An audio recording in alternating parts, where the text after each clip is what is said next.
Okay guys, I'm back with another video. எல்லாருக்கும் வணக்கம். Hopefully பார்த்தீங்கன்னா எல்லோரும் சேஃபாக இருக்கீங்க நம்புகிறேன். எனக்கு தெரியும் இந்த வீடியோ பார்த்தீங்கன்னா கொஞ்சம் லேட்டாக தான் நான் போடுறேன். நான் இருக்கிற சூழ்நிலை அப்படி என்னால் பார்த்தீங்கன்னா டக்குன்னு வீடியோ பண்ண முடியல. இந்த கரூரில் நடந்த இன்சிடெண்ட்டு இது நடந்து ஒரு 3 நாள் மேலே ஆகிடுச்சு. அண்டு அதிகபட்சமான குற்றம் வைக்கப்படுற ஒரே ஒரு விஷயம் என்னென்னா, டிவிகே அந்த லீடர் தளபதி விஜய் அப்படின்றவர் வீட்டுக்குள்ளேயே இருக்கார். அவர் ஒரு வார்த்தை கூட இதை பற்றி பேசல. அவருக்கெலாம் ஒரு பாசமே கிடையாது, அவர் தான் இதெல்லாம் பண்ணது அப்படின்னு சொல்லிட்டு. But there might be some reason அவர் பேசாமல் இருக்கிறதுக்கு. பட் நான் ஜஸ்டிஃபைலாம் பண்ணல. அண்டு அந்த மனுஷனே பார்த்தீங்கன்னா அஃபிஷியலாக வீடியோ ஒன்று போட்டிருக்காரு தளபதி. ஸோ நம்ம ரொம்ப நேரம் மொக்க போடாமல் ஆக்சுவலாக என்ன தான் பேசியிருக்காரு அப்படின்றது கேட்டுடலாம்.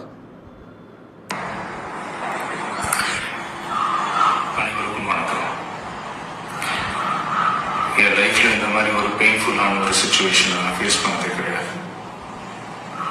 மனசு முழுக்க வலி மட்டும்தான்.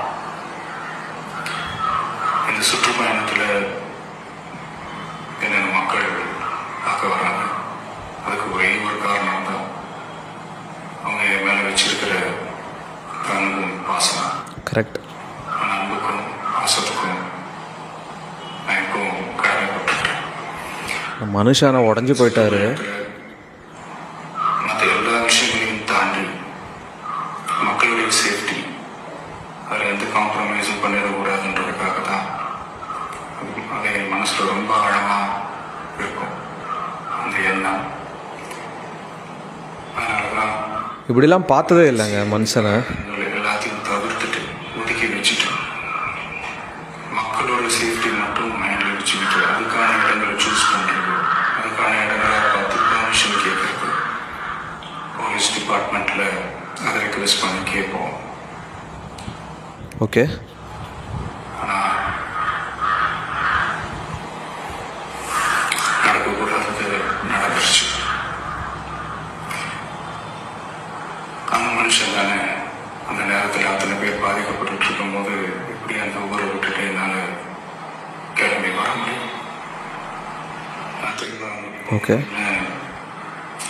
இருந்துச்சுன்னா அது ஒரு காரணம் காட்டி அங்கே வேற சில பதட்டமான சுச்சுவேஷன்ஸ், வேற சில சம்பவங்கள் அந்த மாதிரி எதுவும் நடந்துடக்கூடாது. அதான் லா அண்ட் ஆர்டர் இஷ்யூஸ் தான் அவர் சொல்கிற மாதிரி. இந்த நேரத்தில் சொந்தங்களை இழந்து தவிக்கிற இத்தனை குடும்பங்களுக்கும் என்னோட ஆழ்ந்த தெரியும். என்ன சொன்னாலும் இது ஈடையாகாதுன்னு எனக்கு தெரியும். உடஞ்சி போயிருக்காருங்க. ஆனால் ஹாஸ்பிட்டலில் ட்ரீட் பண்ணிட்டு இருக்கிற எல்லாருமே சீக்கிரமாக க்யூர் ஆகி வரணுன்றது இந்த நேரத்தில் நான் வேண்டிக்கிறேன். கூடிய சீக்கிரமே எல்லாரையும் நான் சந்திக்கிறேன். பெரிய சம்பவம் ஒன்று இருக்குது. எங்களுடைய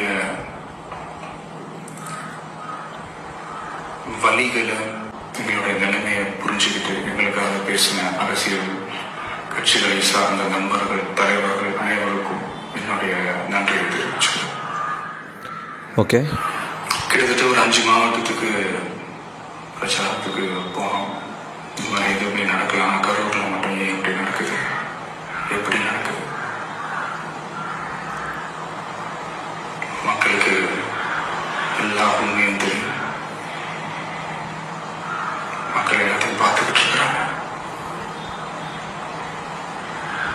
கரூரை சேர்ந்த அந்த மக்கள் அந்த உண்மையெல்லாம் வெளியில் சொல்லும்போது எனக்கு கடவுளே நேரில் வந்து இறங்கி அந்த உண்மைகள்லாம் சொல்கிற மாதிரி எனக்கு தோணுச்சு. உடஞ்சி போயிருக்காரு. ஆனால் சீக்கிரமே எல்லா உண்மைகளும் வெளியில் வரும்.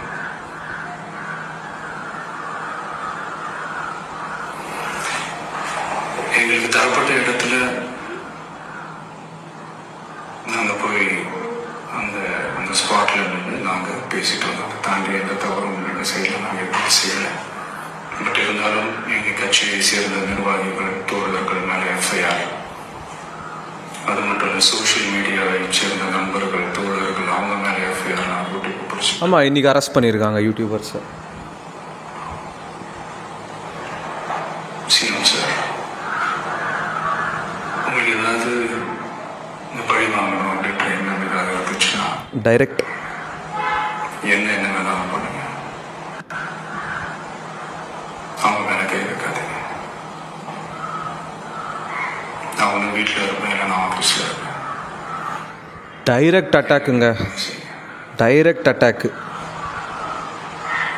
நண்பர்களே, தோழர்களே, நம்மளோட அரசியல் பயணம் இன்னும் ஸ்ட்ராங்காக, இன்னும் தைரியத்தோட கண்டினியூ ஆகும். தேங்க்யூ. ஸோ இந்த வீடியோ என்ன சொல்கிறதுனா, like see I'm not justifying. இப்போ தளபதி பேசுனது எல்லாமே என்னால் ஜஸ்டிஃபை பண்ண முடியாதாங்க. 40 உயிர் போயிருக்கு. என் குடும்பத்தில் ஒருத்தருக்கு போயிருந்தால் தான் அந்த வழி கண்டிப்பாக எனக்கு தெரியும். கம்ப்ளீட்லி பார்த்தீங்கன்னா மனுஷன் உடஞ்சி போயிருக்காரு, அதில் எந்த சந்தேகமே கிடையாது. உடஞ்சி போயிருக்காரு. அண்ட் டைரெக்டாக ஒரு விஷயத்த சொல்லியிருக்காரு, சிஎம் சார் உங்களை கை வைக்கணுன்னா என் மேலே கை வைங்க, நான் ஒன்று வீட்டில் இருப்பேன் இல்லை ஆஃபீஸில் இருப்பேன். இதை டைரெக்டாக சொல்லிட்டார், நீங்கள் தான் இதை பண்ணது அப்படின்னு சொல்லிட்டு. பட் என்ன ஒரு விஷயம்னா, இன்றைக்கி யூடியூபர்ஸையும் ஒருத்தர் அரெஸ்ட் பண்ணியிருந்தாங்கன்னு நினைக்கிறேன். அவருக்கு மாரடைப்பே இப்போ வந்திருக்கு. என்ன ரீசனுக்காக அரெஸ்ட் பண்ணியிருக்காங்க அப்படின்னா, வதந்திகளை பரப்புகிறார் அப்படின்னு சொல்லிட்டு.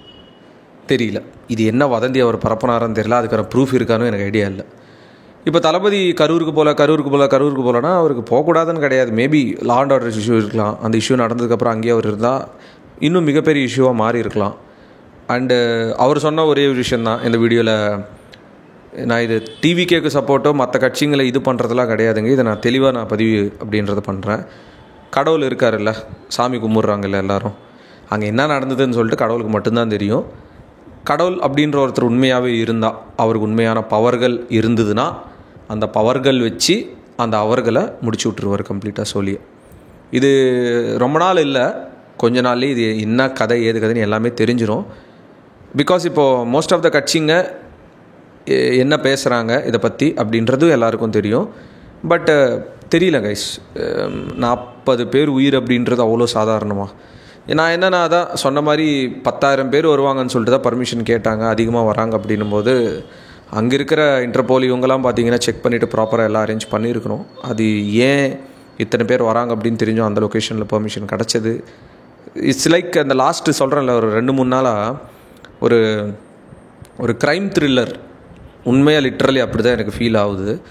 அண்ட் அடுத்தடுத்தது என்ன பண்ண போகிறாங்க அப்படின்றது ஐடியா இல்லை. யூடியூபர்ஸ் அரெஸ்ட் பண்ணுறாங்க, இன்ஃப்ளூயன்சர்ஸ் அரெஸ்ட் பண்ணுறாங்க. எதுக்கு அரெஸ்ட் பண்ணுறாங்கன்னா வதந்திகளை பரப்புகிறாங்களாம். அதே இன்ஃப்ளூயன்சர்ஸை சோஷியல் மீடியா வச்சு தான் கட்சிக்கு ப்ரமோஷன் பண்ணிக்கிறாங்க. இதெல்லாம் யார் கேட்க போகிறாங்க? அண்டு இப்போ என்னென்னா, இந்த 40 பேர் பலியானதுக்கான ஒரே ஒரு காரணம் தளபதி விஜய் அவரை அரெஸ்ட் பண்ணணும். சரி, ஓகே, ஜஸ்டிஸ் அப்படின்றது இன்றைக்கி இல்லைனாலும் ஒரு நாள் ஜெயிக்கும். கண்டிப்பாக இந்த மனுஷன் அந்த குடும்பங்களுக்கு போய் பார்ப்பார். அவரால் என்ன பண்ண முடியுமோ கண்டிப்பாக பண்ண போகிறாரு தான், அது இல்லைன்னு சொல்லவே இல்லை. இதே தான் எல்லாருக்கும் இருக்கிற மைண்டில் ஒரே ஒரு கொஷன் தான். கள்ளக்குறிச்சி சில விஷயங்கள்லாம் நடந்தது. ஆக்சுவலாக அங்கே சாராயங்குடிச்சிலாம் இறந்து போனப்பெல்லாம் இந்த மாதிரி யாருமே போய் பார்த்ததும் இல்லை, இவ்வளோ பரபரப்பானதும் கிடையாது. அதுவும் உயிர் தான், அந்த இடத்துல நடந்ததும் உயிர் தான், போனதும் உயிர் தான். அப்போ யாருமே அவங்கள போய் ஏன் பார்க்கலன்னு தான் எனக்கு ஐடியாவே கிடையாது. திஸ் இஸ் லைக் கம்ப்ளீட்லி ஒரு முடிவே இல்லாத ஒரு புதிர் மாதிரி தான் எனக்கு பர்சனலாக தோணுது. ஸோ தளபதி பேசுனதை பற்றி என்ன கேட்டிங்கன்னா, மனசு உடஞ்சி போய் தான் பேசியிருக்காரு, அது மட்டும் நல்லா தெரியுது. அண்டு நீங்கள் என் மேலே கை வைங்க, நான் இங்கே தான் இருப்பேன் அப்படின்னு சொல்லிட்டு டைரெக்டாகவும் சொல்கிறாரு. So let see how this goes. சொன்ன மாதிரி கடவுள் அவர் தான் பார்த்துட்டு இருப்பார் சொல்லிட்டு இந்த வீடியோ முடிச்சுக்கிறேங்க. Peace out and stay safe. Thalapathy கோடான கோடி ரசிகர்களின் என்றும் அறிவது பிக் ஷாட் இவர் பிளாக் பஸ்டர் வந்த மகுமதி இக்னோர் நெகட்டிவ் வெட்ட சொன்ன தங்க தளபதி.